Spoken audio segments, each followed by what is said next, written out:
Uh, Good afternoon, Ms. Rayana. Can you hear me?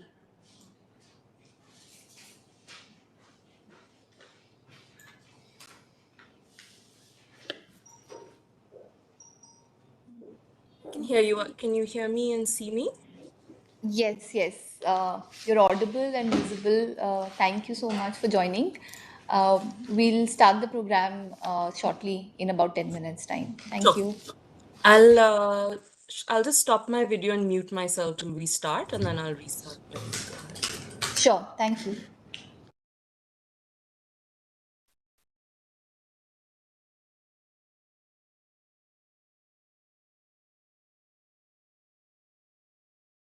I just wanted to double check that you got that one single slide from me. This is Shrayana just checking. Yes, yes, we've got it and we've added it into our deck. Thank you. Great. Thank you so much.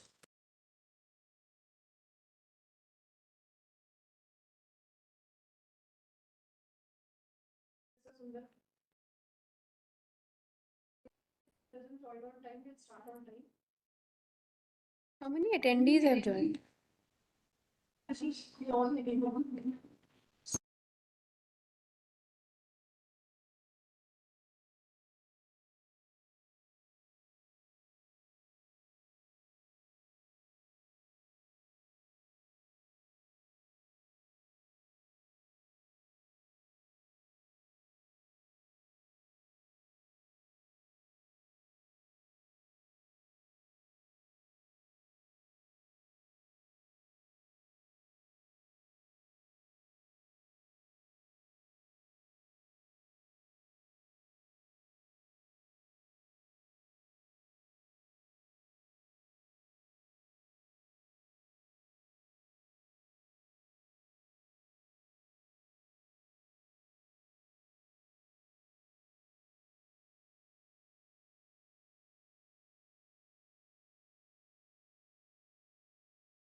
Um, may I request the panelists to kindly switch on the cameras?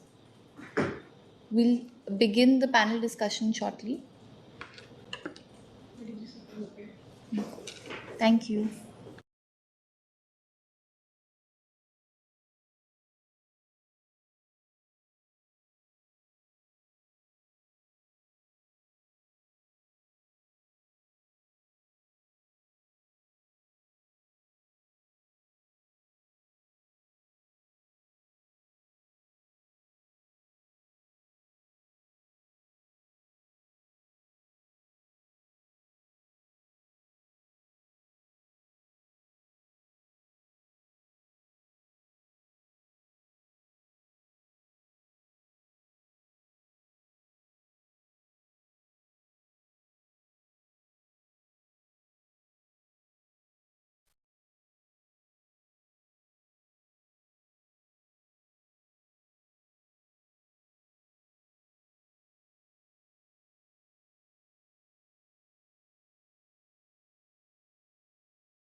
Good afternoon, Professor Sundar. Could you please confirm if I'm audible to you?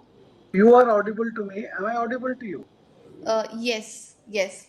But Perfectly audible. Could you also switch on your camera so that we could yeah, I confirm? know. I'm not able. I'm just yeah. Okay, just 1 minute. Yes, Yes, I think it's perfect. working Thank now. you. Thank you so much. Okay. So we will be beginning the panel discussion shortly in about 1 or 2 minutes. Request you to keep your cameras on. Thank you.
Good evening, everyone.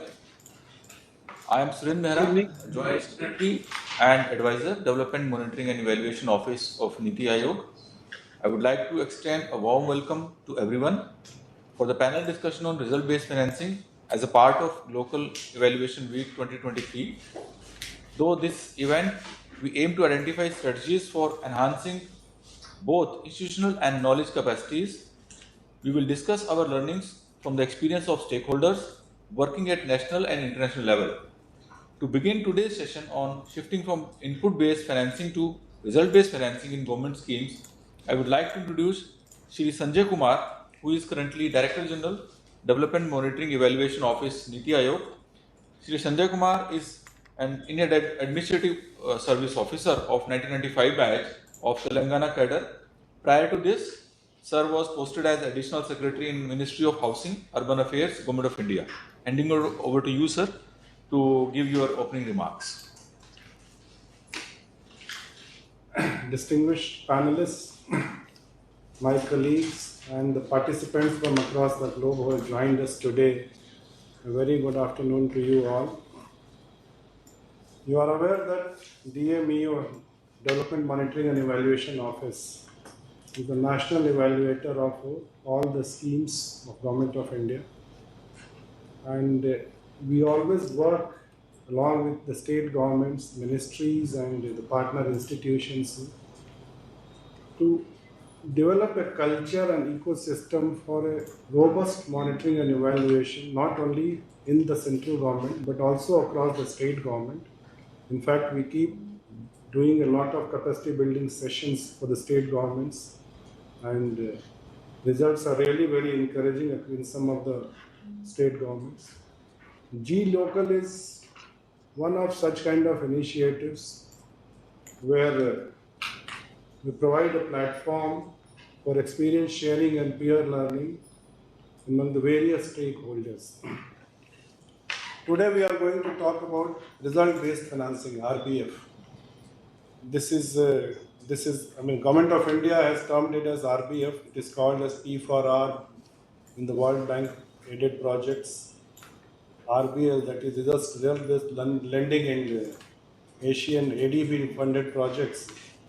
Basically, it's an innovation in the way governments fund their schemes, which are right now generally based on the inputs and the quantum of expenditure rather than the quality of expenditure.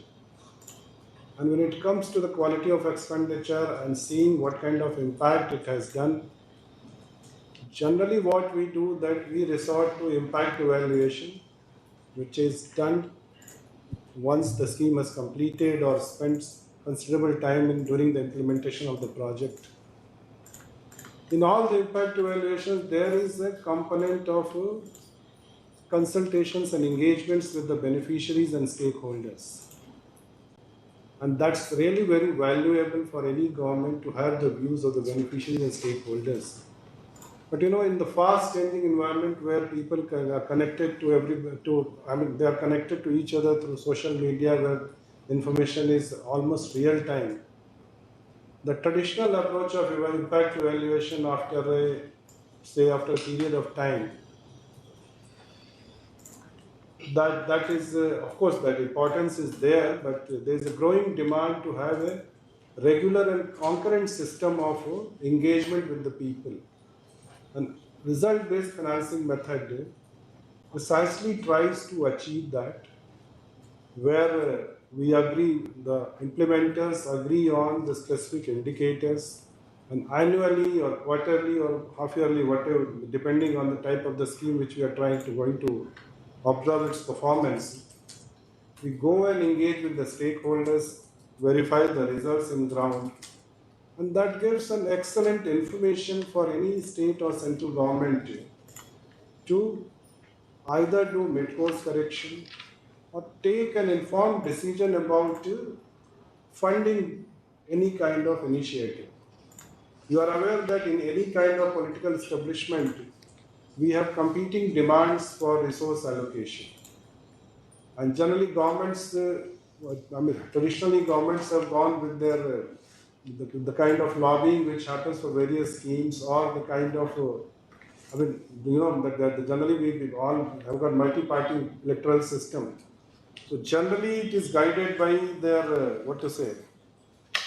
demands from their constituents. But RBF provides a rich source of information where we can take decisions based on evidence-based learning, policy making.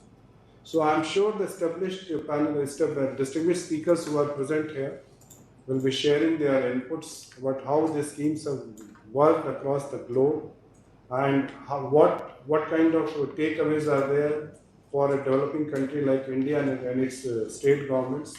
So I'm sure this conversation will go a long way and will provide inputs to us also how to take this initiative forward. Thank you. Thank you, sir, for setting the context. In today's dynamic world, governments worldwide face numerous challenges in delivering efficient and effective public services to their citizens. As we navigate through these challenges, it becomes increasingly evident that traditional input-based financing models may not be always yielding the desired outcomes. Hence, the concept of result-based financing emerges as a promising alternative.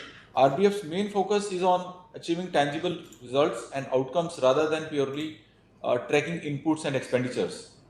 Against this backdrop, we have convened eminent experts in the domain of result-based financing within the monitoring and evaluation system to explore different approaches, best practices, challenges, and suggest a way forward towards result-based financing in the Indian context.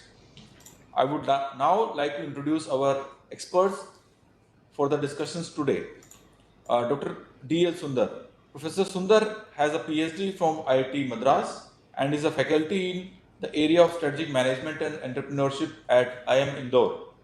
He has held various positions like Dean, Chair Research and Publications, and Chair Strategic Management area at IIM Indore.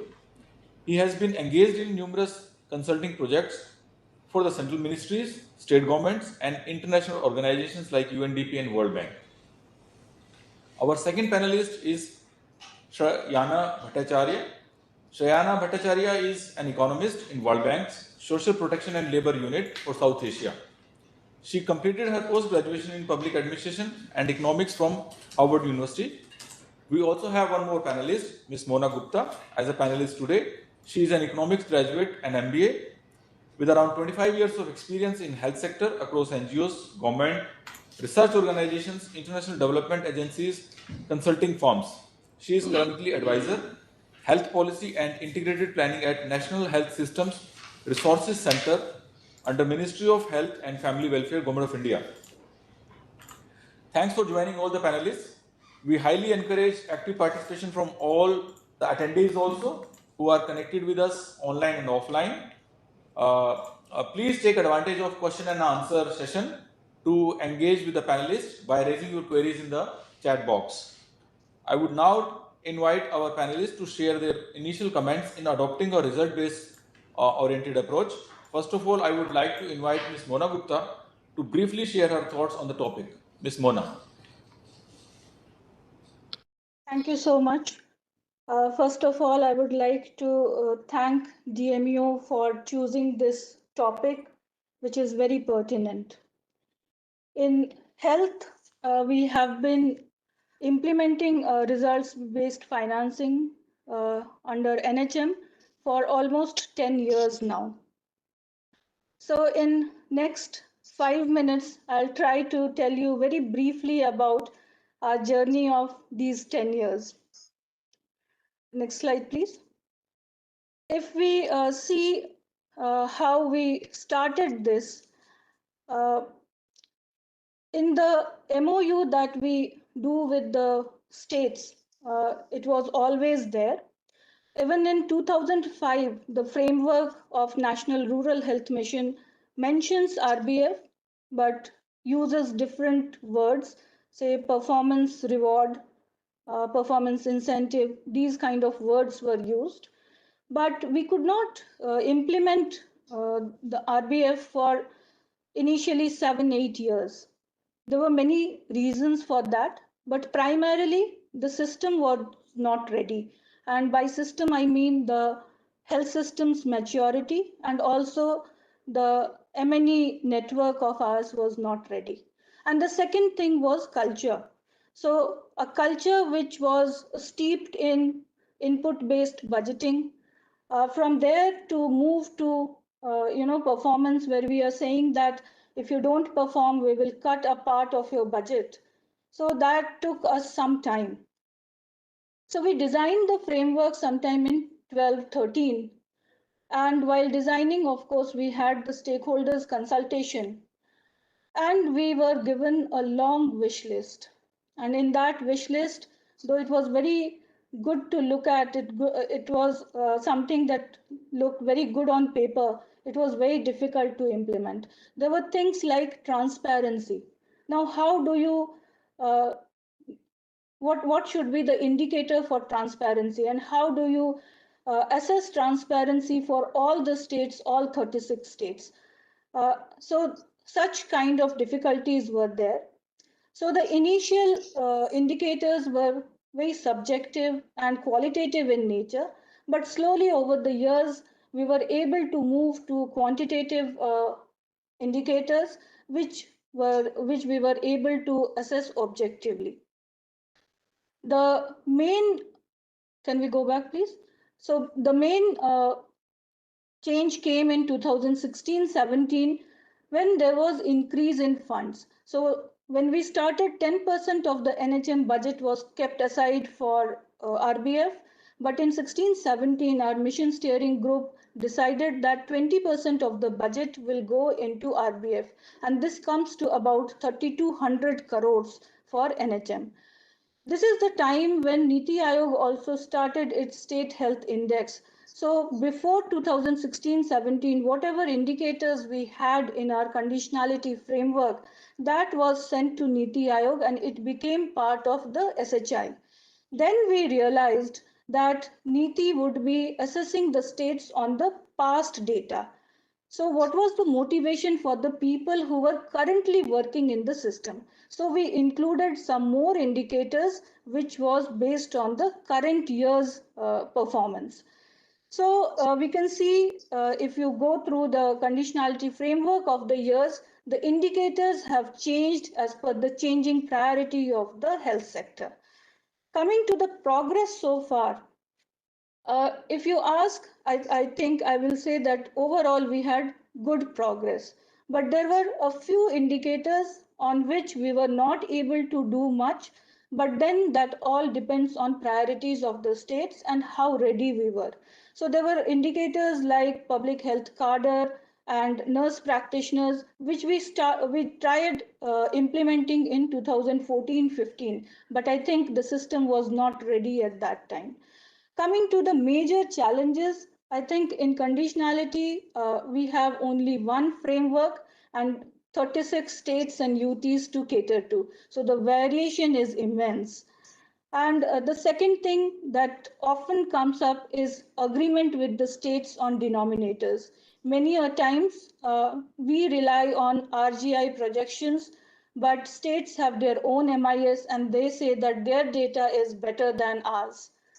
And finally, quantitative versus qualitative indicator. We had experimented with qualitative and we have now come to quantitative, but we do realize that we are losing a lot when we are only concentrating on quantitative indicators. What is the way forward? I think we have now got a very long list of indicators. So we need to have fewer strategic indicators which could be more effective. And I think in health sector, in at least government, we are now, the time is ripe that we move the RBF to the districts. Not only the central allocation that goes to the states, now even the states can have RBF and the better performing districts can have more allocation. And I am stopping here. Any questions, because I have skipped most of the examples. Any questions later on would be most welcome. Thank you. Mona, one question from my side that you have spoken. First, thanks for giving such a good presentation. Is there any mechanism to verify the results on ground in conditionality framework, or You go by the data submitted by the states and medical and health officers. If you see the current conditionality framework, 40% of the weightage is for the NITI's state health index, and another 10% goes to the hospital index. I'm talking about the one that we assessed last, that is 2021. So there we have a mechanism, as we all know, third party assessment is there. For rest of the 40%, we are relying on HMIS portals only, and it is not again validated. But we do, whenever the survey reports come in, we try and check how far it is from the survey reports, the actual monitoring data. But yes, we do understand that we do not have any validation. But again, one of the objectives behind using the MIS report conditionality was to make these so that the reporting becomes better. When we started, actually a very poor reporting. Over the year, I think it has improved. Thank you. Question was from the perspective of engaging with the beneficiaries. Do you go and speak to the beneficiaries about the results? If you look at the conditionality framework, it is at the health systems level. But so far as indicators that are concerned with the beneficiaries, we have an MCTFC, Mother and Child Tracking Facilitation Centers.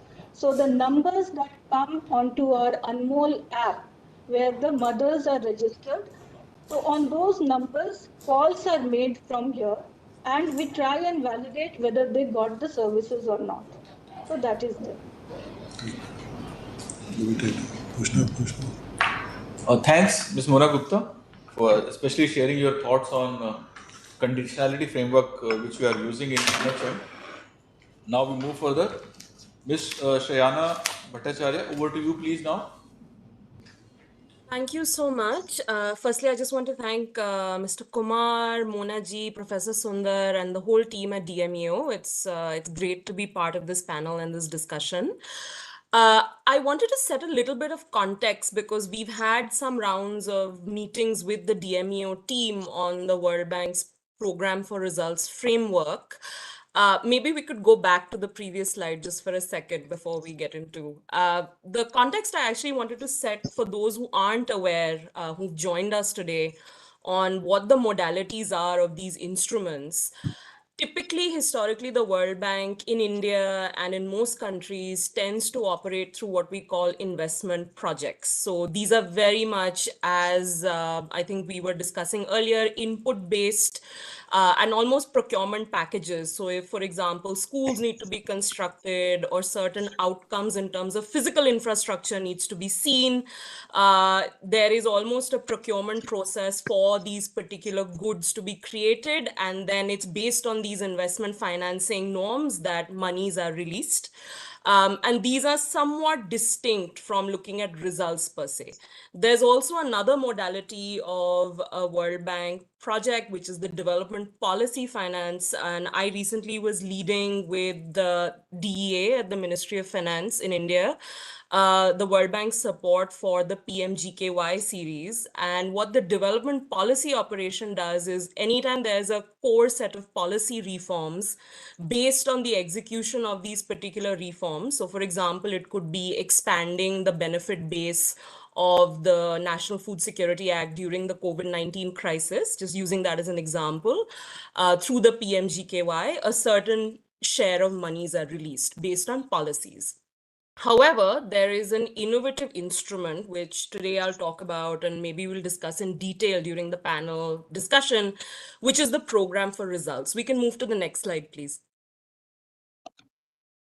The P4R, as we call it, was started in 2012. At present, there are about 113 such World Bank Program for Results operations globally, with an allocation of about $200 billion. What the P4R essentially does is it agrees at a very initial stage of the project design on a set of core results that both the government counterparts will agree upon. So, for example, I'm currently leading a P4R in the state of West Bengal, which focuses on expanding coverage of social pensions and cash transfers for the elderly. And the results essentially will be improvements in coverage. And so there are certain milestones that are agreed upon at the design stage based on estimations. And as the government starts to achieve these particular coverage results, we verify them. And I think this goes back to a question I think earlier Sanjay ji was asking about interaction with beneficiaries. For the P4R instrument, the modality is such that even after, for example, the government of West Bengal reports through its MIS or its administrative data set that a certain coverage has been achieved, that number will be verified by what we call an independent verification agency. And these independent verification agencies are contracted as parallel to the project, and their job through an agreed verification protocol is to go to the field, is to double check the numbers. So for example, in West Bengal, there will be a subsample of these new coverage numbers who will be visited, or there might be a telephonic survey. It's different in different projects.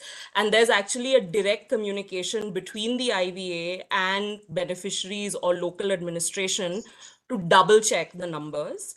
Once this independent verification agency reports that, yes, this increase in coverage is verified as per these agreed protocols, then a certain monies are released on the achievement of certain specific coverage targets. So that's broadly the way the program for results works, and we can discuss much more in detail on the experience during the Q&A. I do want to quickly highlight that South Asia right now is actually a leading region for these program for results. There are about 30 P4Rs. They tend to be agnostic when it comes to sectors. They've been used in energy. They've been used even for local governance. For example, in India, we've had Gram Panchayat related, strengthening related P4Rs. There are also P4Rs now in Tamil Nadu for health. There's also a P4R on social protection or disaster management, for example, in Odisha, Kerala, as well as in West Bengal. India currently has about 17 operations. That's currently 15% of our portfolio, but the feedback generally from government clients, particularly at the state level, is that they appreciate the instrument, not only because of its results orientation, but also because there's a midterm review that's built into the design of these P4Rs. So for example, if it's a 5-year program or a 4-year program, after 2 years, we sit down again with the core counterpart in the government, get a sense of how the results are moving, and have a realistic estimation of whether the structure of the results need to be changed, or perhaps there need to be some deeper reforms in the way the program is designed. So flexibility is very much built in. And the other aspect why we sense that state governments in particular are preferring this instrument is also actually because of the monitoring and evaluation, as well as the parallel verification strategies that the program allows and offers, very much part of its design. I'll stop there, and I know we'll get into questions about experience sharing and global lessons as well during the Q&A. Let me stop and hand over back to the moderator. Thank you. Shayana, one question from my side. I would Sure. like to know some details about your midterm review. How do you do and what has been the experience in the past?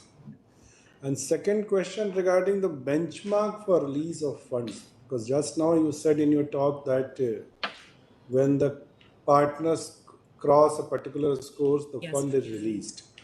So we have gone through the benchmarks for Swachh Bharat Mission and Sankalp of Ministry of Skill Development.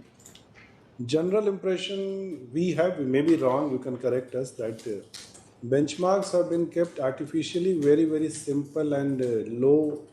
I mean, what we have seen that it has been designed not to deny anybody from funds. So what's our views about that? So Sanjay ji, I think two quick things. One, let me actually take your last question first. The nature of the program, in fact, really decides the nature of the benchmarks, to be perfectly honest. So for example, you may have The current project that I was discussing in West Bengal, there's almost a 30% increase in coverage of cash transfers. That's quite significant at the state level, even within a period of, say, 2 years, right? Many a times when you set these particular benchmarks, this is a state level P4R, there is a lot of back and forth between the state government. And I think there is a balance between what is feasible for the state government to also achieve and what is ambitious enough. And one of the things we really rely on is our internal management approvals. Because, for example, Sanjay ji, when I take this design or when I took this design for the West Bengal project, the first question we're asked by we have a team within the World Bank that actually reviews these P4Rs. And the first question they keep hammering us on is, are the results ambitious enough? In fact, if you look at the reviews of all the documents, which is why I'm very confident when you ask me this question, at least for some of the projects that I know well, because we are constantly pushed internally on that direction. However, having said that, for example, when there's a new program or an ambitious program or a program that has extreme priority because it's very innovative, I'll give you an example. In Odisha right now, one part of our P4R is essentially setting up a system which will link the early warning system for cyclones to a platform that triggers cash transfers in coastal zones. Now, this is very new. It's very unusual. This is a very important adaptive social protection platform, given cyclones are not going anywhere. Here, the initial results may be quite simpler to achieve for the government, such as, for example, populate the platform, set up some of the systems. And then later, the project is a 5-year project. Later in the cycle, there are more tougher achievements, such as increase in coverage and triggering payments, right? And of course, something like this is contingent on whether there will be a cyclone or not, although our analysis suggests that there will be, so the system will be used.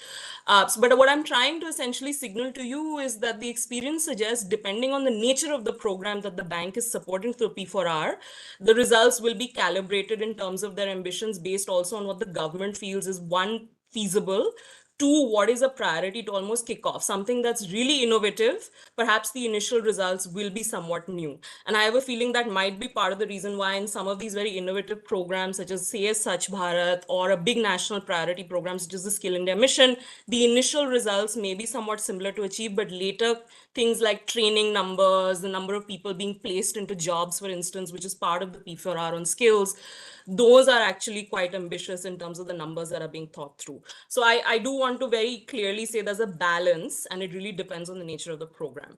On your first question on the midterm review, this is a structured process.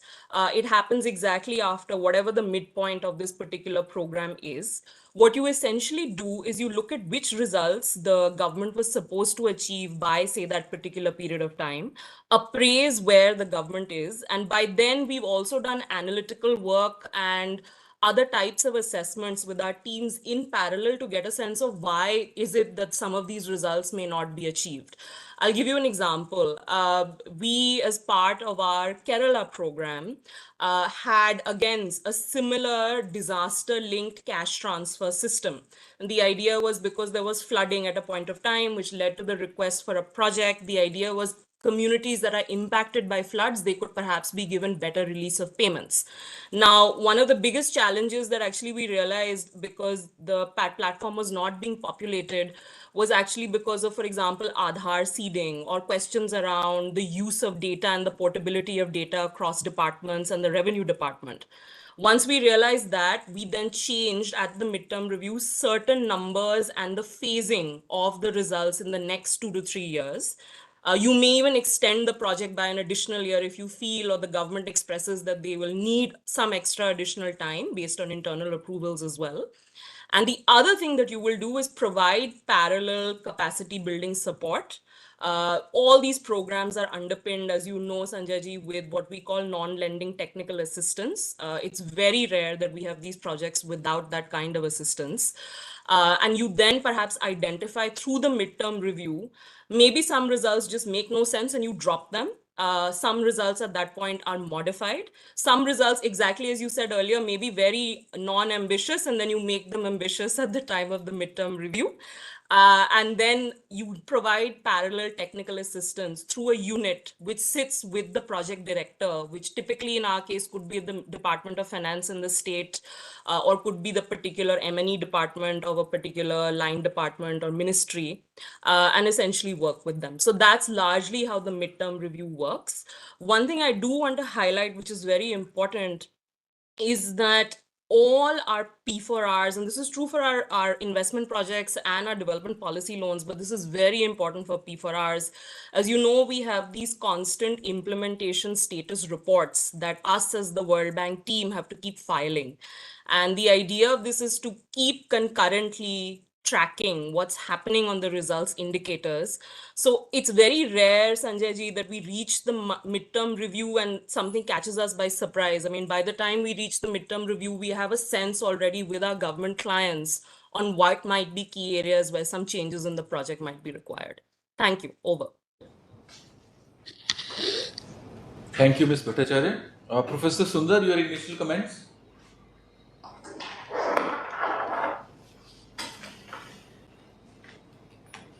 Can you switch on your mic? You are on mute.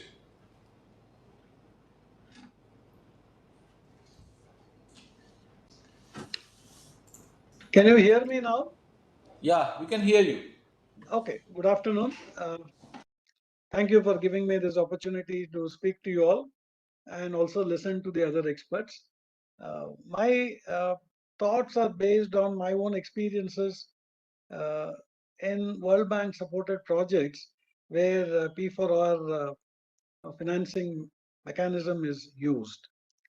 Broadly speaking, one of the things I noticed, not specifying any particular project, I noticed that there is always, there seems to be a disconnect between the ambition of these projects and the desirability of the project at the state or the grassroots level. In the sense, most of the projects, a large part of it needs to be implemented through the states or some other implementing agencies. So that connect somehow at many points were missing. In the sense, if there is a great desire at the state level for a particular what you call project or an initiative, and they drive this project, and then they seek funds probably from the center, probably the implementation will be better and more successful. Whereas my gut feeling is that it is the other way around. The schemes are designed at the center, and I mean, states are invited probably for discussions, and they also contribute. But many times, the involvement of the state is not as high as it appears to be at the center. Okay, so this is, and I'm not looking at only where it is the state mechanism, but also at the state level. If the state is initiating the project, the final beneficiaries or the intervening agencies that implement, okay, there is a slight disconnect there.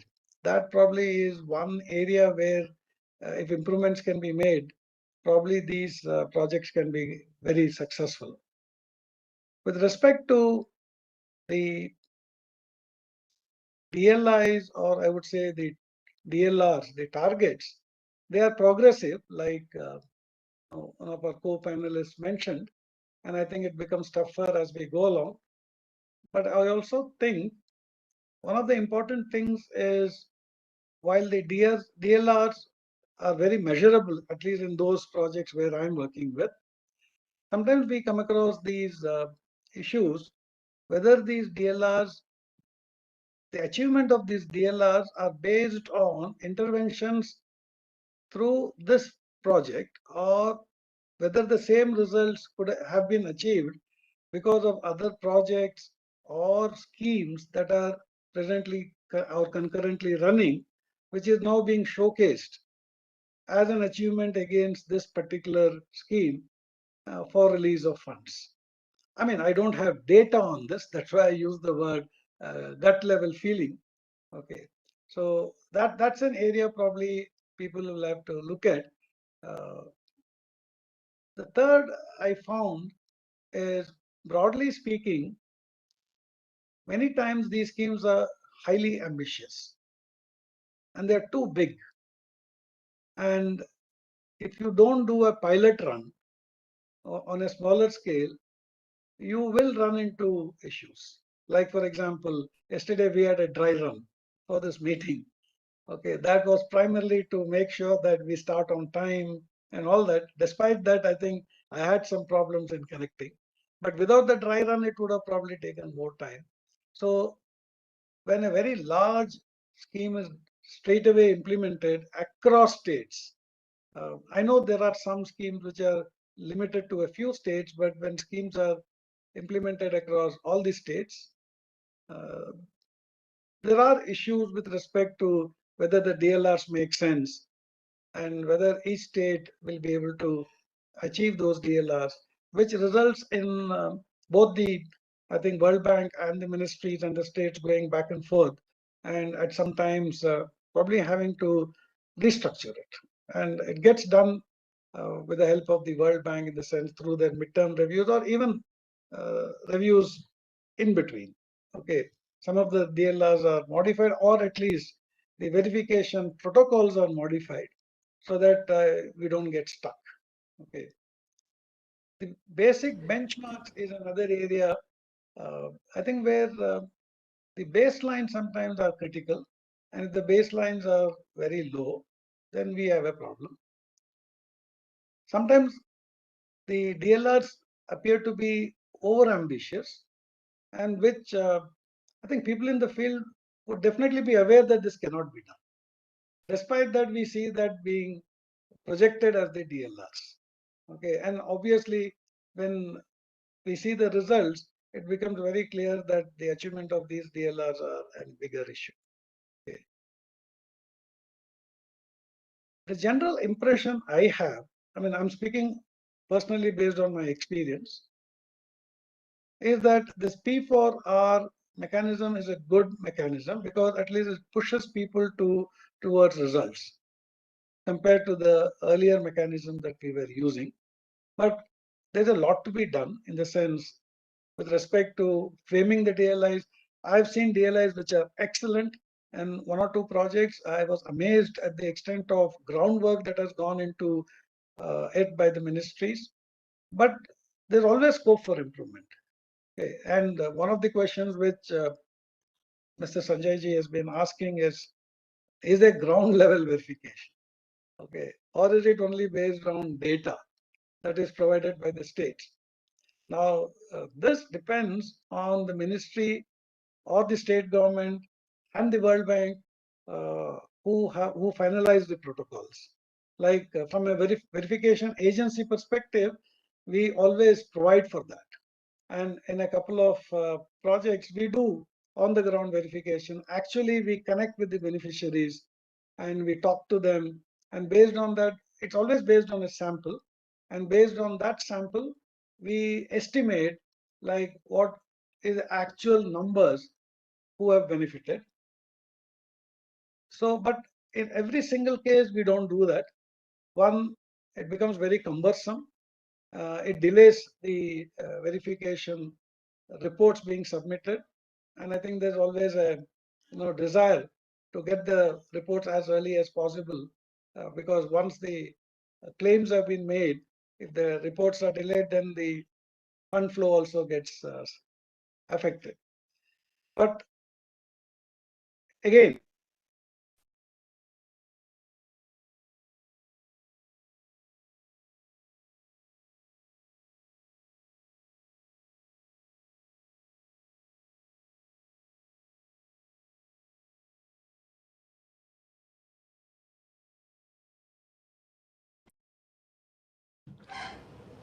So I think Mr. Sundar has got disconnected.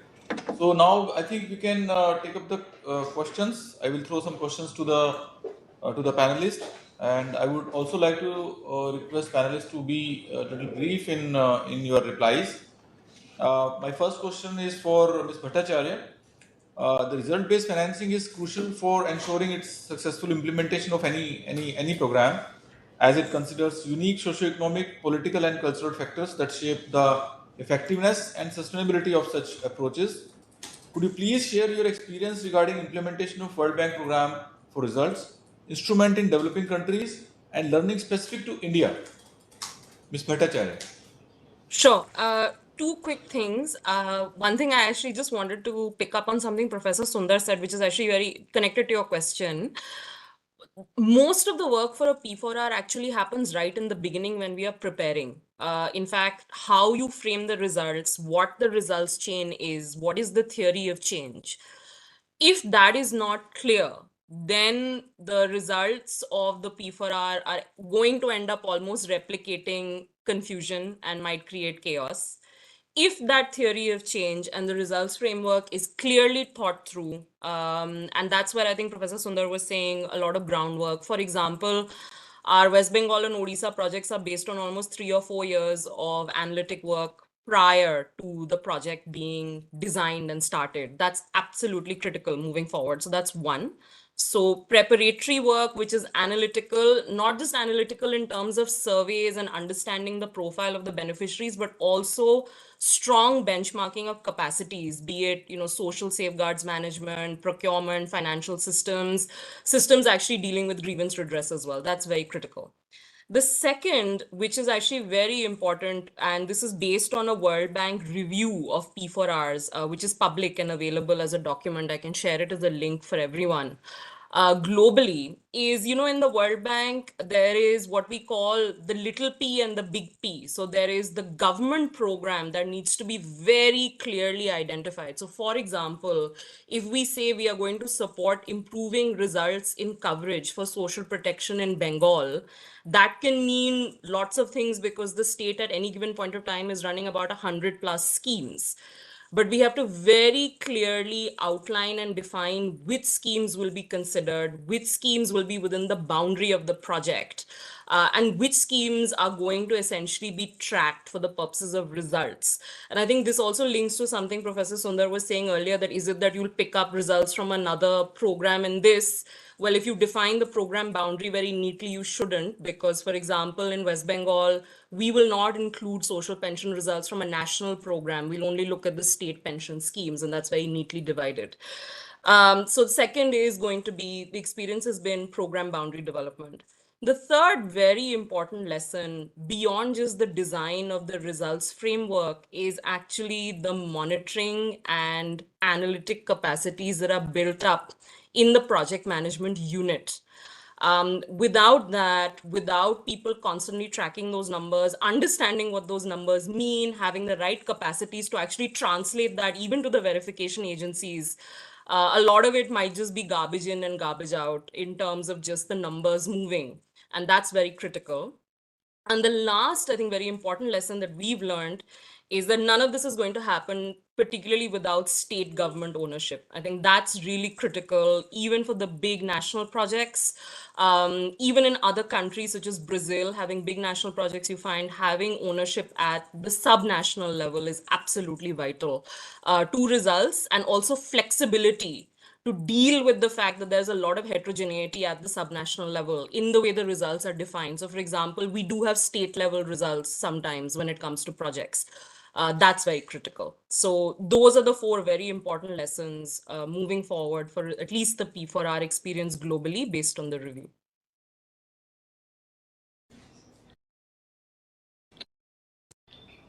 Thanks, Ms. Bhattacharya. My next question is for Ms. Gupta. Are you able to hear us? We are able to Are you hear able you. to hear Ms. Gupta? Okay, thank you. So, Ms. Gupta, shifting from input-based to result-based financing in government schemes require conducive institutional arrangements with respect to scheme implementation and funding.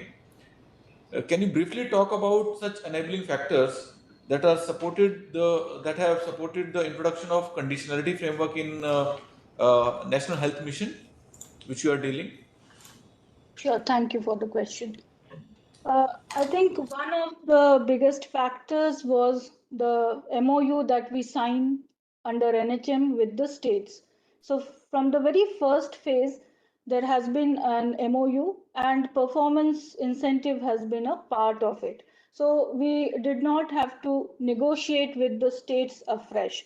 It was there in the very first MOU, and later on we wrote it as conditionalities, and we also increased the budget associated with the conditionalities. The second institutional framework is our mission steering group, which provides us with the broad policy directives. And this is a body which is chaired by the Union Health Minister. It has other departments, ministers, as well as bureaucrats. And there are representatives from the states also. I think the collaborative arrangement under NHM has been quite good. And apart from MSG, we also have the CCHFW, which is all the ministers, health ministers of the states are members here. And then on an annual basis, we have National Program Coordination Committee meetings where the state officers and the central government officers meet and discuss in detail the challenges that they are facing and how to overcome. And it is almost like a joint exercise.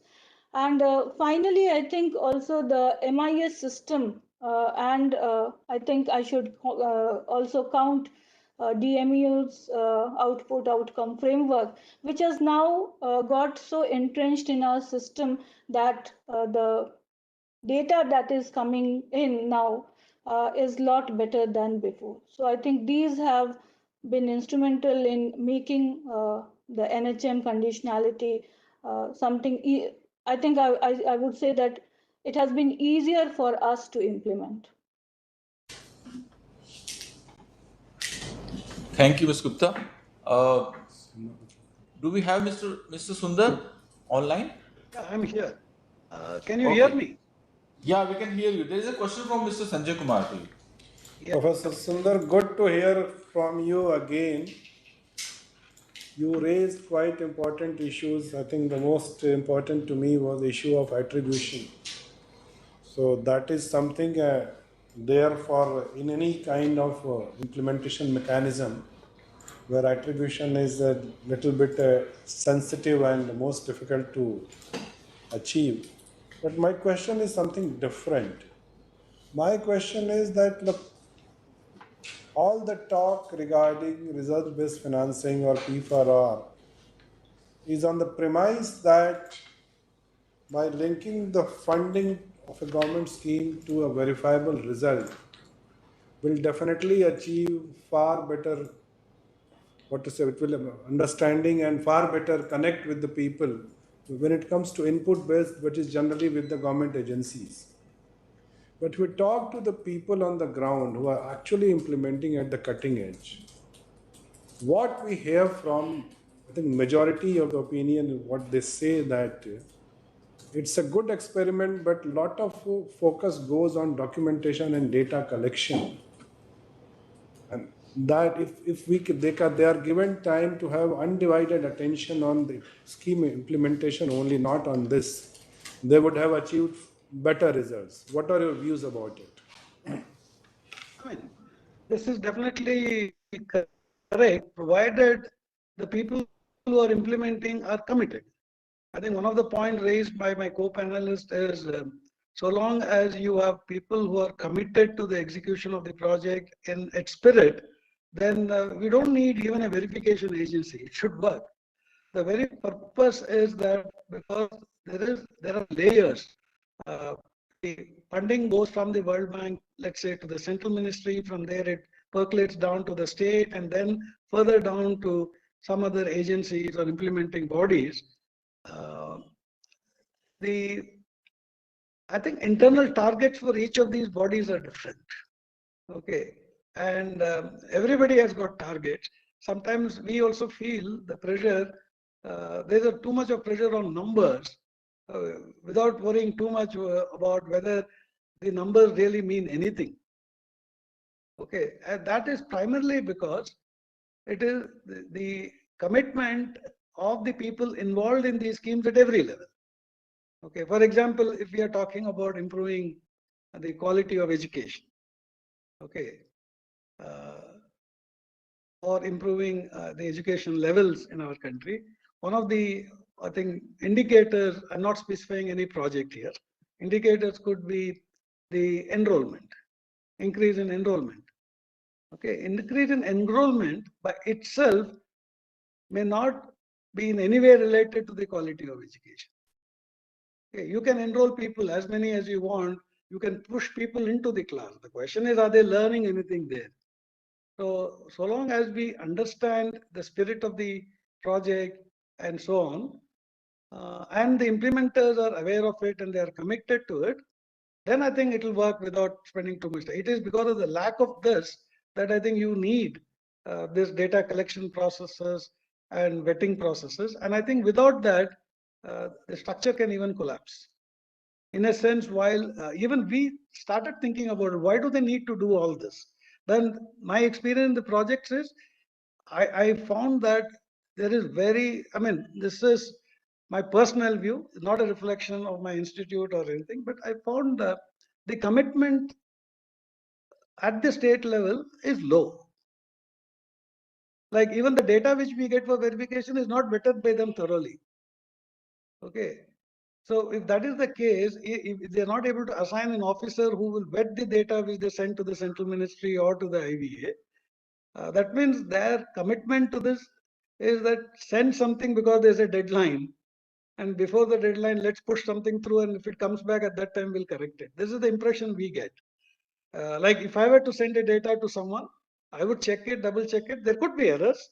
I'm not saying no, but I would hesitate to send any data where there are glaring errors. Okay. So my feeling is now there is also an issue. I've seen that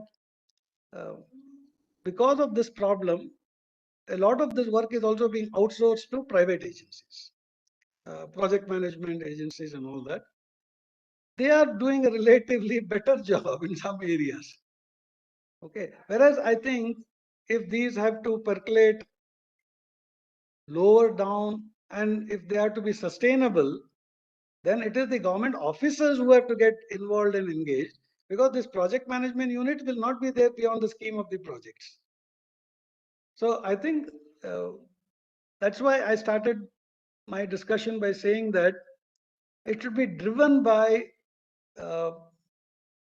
from the bottom, this desire for these schemes and projects, rather from the top. While from the top, facilitation should occur and encouragement should occur. If it is not driven from the bottom, it is taken as an exercise to be carried out because the central government has mandated this. State governments have to at least do something about it, and let's get something done. This is my personal view. Thanks, Professor Sundar. I think I can take one more question to you. You have been associated with the as a verification agency for the Sankalp scheme. Do you feel that there is an attribution gap in RBF programs, possibility of ground results getting affected by the factors which are basically unrelated to the program? And have you been able to address the attribution gap? No, we have been able to see that. We are seeing the issues about attribution because there are some DLIs and probably even the DLRs, which may not necessarily the DLR outcomes which are being projected as achievements may not have come through the scheme activities. That's definitely there. It could be like, for example, let us say increase in enrollment. It may have nothing to do with the scheme. It could be happening by on its own. Okay, even if you don't have the scheme, some increase in enrollment can happen. Increase in the pass percentages. I mean, it may have nothing to do with the scheme. So this, unless you have, a mechanism to check what would have been the improvements if the scheme has not been implemented, like you have this, control groups. Okay, it would be difficult to do away with attribution. And in very large schemes like that, it might be an issue. Okay. Thank you, Professor Sundar. Now I think we can take a couple of questions from the participants who are connected with us through online. And this question is for Ms. Mona Gupta. Actually, the participant is talking about various frameworks or the various methodologies for RBF. He says, I understand that government at the central and the state level and NGOs can develop their own results framework that don't always interact or align with each other. How should we think about coordinating or aligning various frameworks? He's talking about the alignment of different frameworks which we have.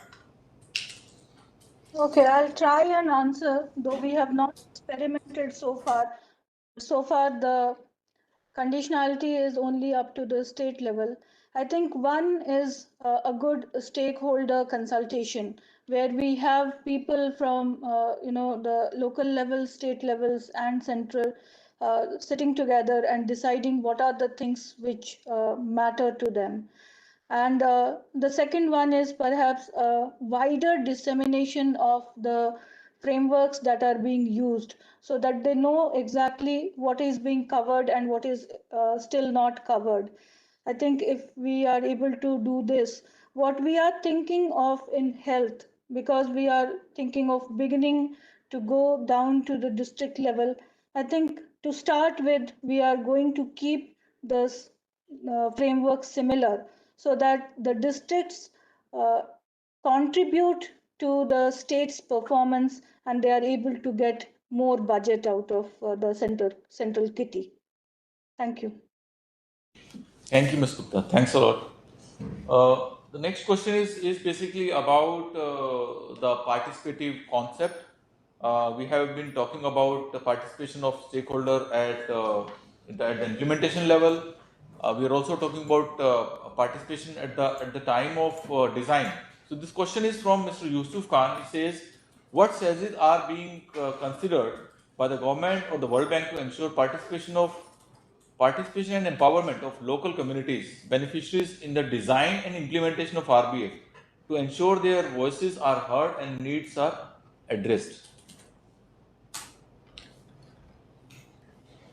Ms. Bhattacharya, this question was for you. Just one thing, we can't do a P4R in the World Bank system without something called the Environment and Social Safeguards process. And this, in fact, essentially looks at environmental and social consultations. So, in fact, each P4R, depending on the size and scope, has to have a series of consultations with civil society organizations, different groups that might be affected by the project in different ways. Again, I'll give you an example from my own project, which is the one in West Bengal or the one in Odisha or Kerala. We essentially had different days of in-person consultations. And during COVID, this was happening partly virtually and partly in person. So it was hybrid. And without taking feedback on the results and the plan of action, there's a program action plan being designed through the project. No project will actually be approved by our internal management systems. And so actually having a rigorous, very clearly codified stakeholder consultation process is part of our social safeguards requirements. And in fact, it can get, it's a complex process. It can get quite cumbersome. There are organizations that come in and the government takes some time typically to organize these, particularly at the state level. So that's one very key area. The second, actually, and I'll give you again an example from our Odisha P4R, is that actually you can include these consultations even into the design of the results. So, for example, you know what Professor Sundar was saying, start with a pilot, get feedback on the pilot. These can actually be almost results, you can almost create result milestones out of these, right? So an evaluation report, for example, for a pilot, citizen feedback reports. It's very common, in fact, for many World Bank P4Rs to have a result around doing a citizen satisfaction survey. or creating some kind of, not just a helpline, but actually checking whether the helpline is being used or not. So I think the answer to this question is it's one very much inbuilt in the design of the P4R. We cannot do a P4R without a stakeholder consultation process. But the second is you can actually involve citizen satisfaction, feedback, piloting, and feedback loops into the way results themselves are designed. So, for example, in our West Bengal and in our Odisha projects, pilots and citizen satisfaction surveys are part of the results framework. If the government doesn't set those up and do them, actually a large chunk of the monies will just not be released. So it becomes also a way to incentivize government to try and set up these systems, as opposed to the World Bank creating parallel systems, which actually are almost just disbanded the moment the project finishes. The idea is for it to then be integrated into the way the government procedures work. Thank you. Over. Okay, we have got one more question from our participant Shweta. This question is from Ms. Mona Gupta. The question goes like this: are there any potential unintended consequences associated with the RBF approach that need to be taken into account? Maybe she is talking about externalities which are associated with this concept. I think some of the challenges I covered in my earlier comment, but 2-3 things come to my mind as unintended consequences. One is whenever there is an RBF and there is incentive associated, we try and target the low hanging. So, for example, we have first referral units operationalization. So, if I'm at the state level, I would try and get those operationalized which we can do easily, and I would not target those which are distant and difficult. Second instance that we have seen at times is that many of the things which the system will not do regularly just because uh, the particular indicator is very near to the threshold, people do whatever it takes to reach that cutoff. And then, annually they have now reached the RBF and now they are sure that they will get the incentive. And the third one, and I think lot many times we start thinking of RBF as the panacea, and all the programs, they want to have at least one indicator so that their program becomes very important, and then we end up with the long list of programs. So we should just treat RBF as something that is very effective, but only if it is implemented properly, and we should be mindful of these unintended consequences. Thank you for the question.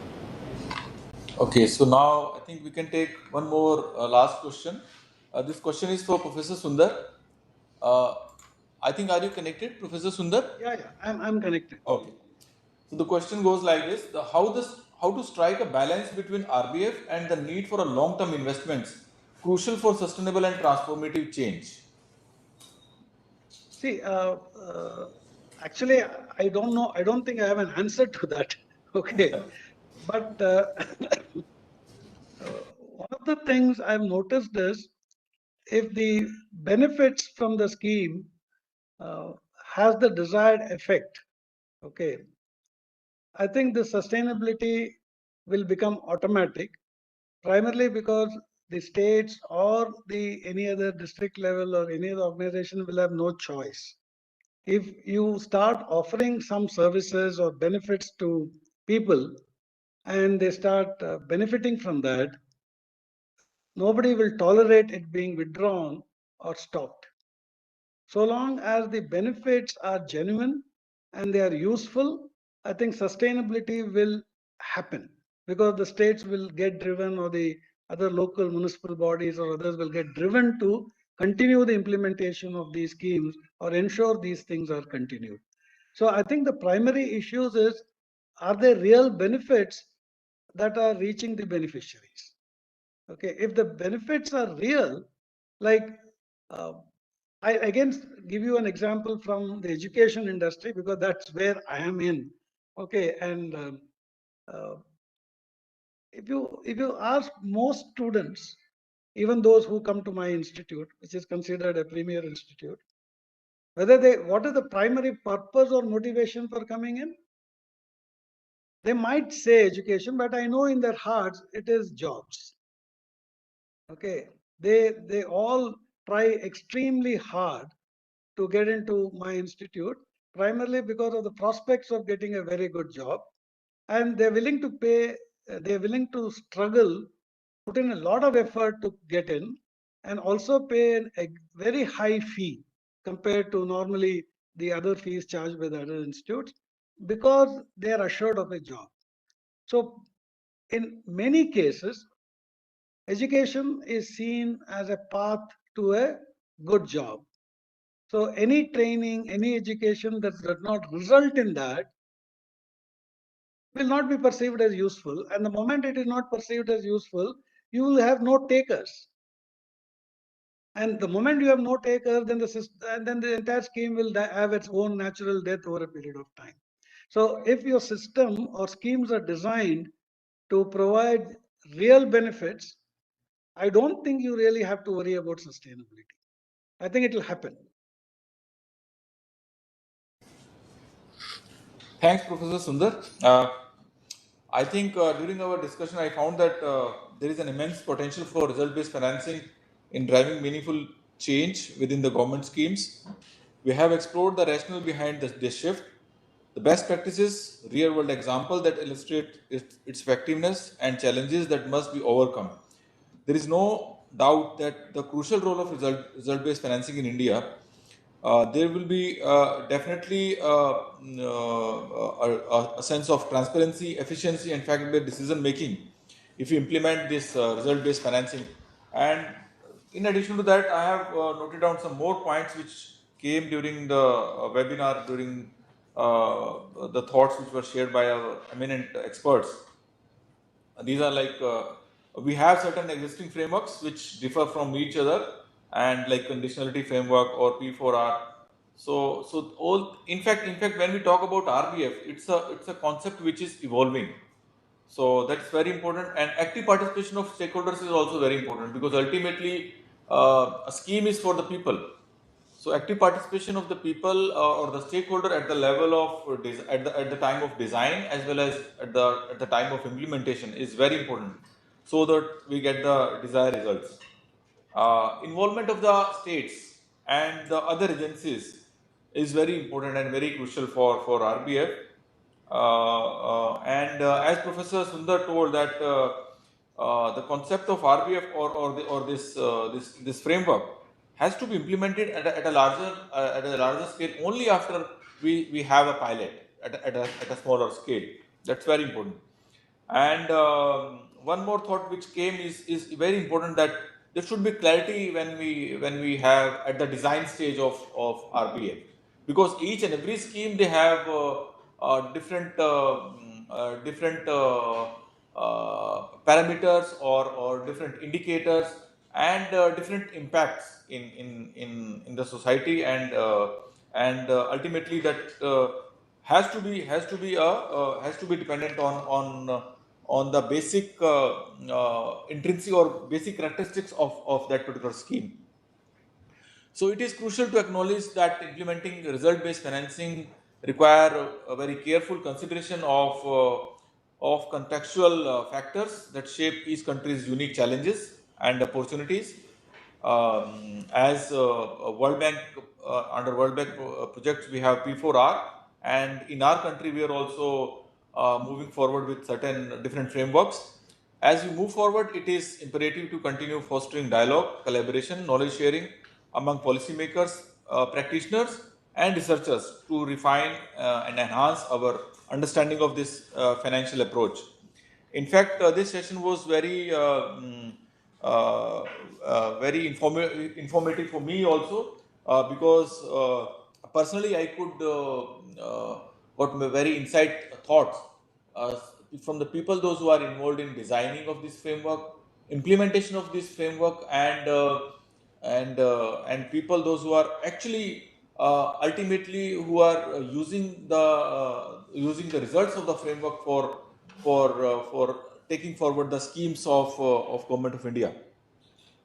So I would like to thank and first of all I will take this opportunity to thank all our expert panelists, Professor Sundar, Ms. Bhattacharya, Ms. Mona Gupta for their valuable insights and inputs.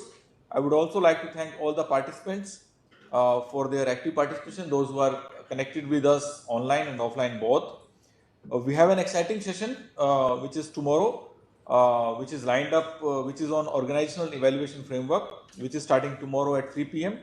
The link of the session is posted in question answer chat box. We look forward to you for a continued participation. Thank you all. Thanks a lot. Thank you. Thank you.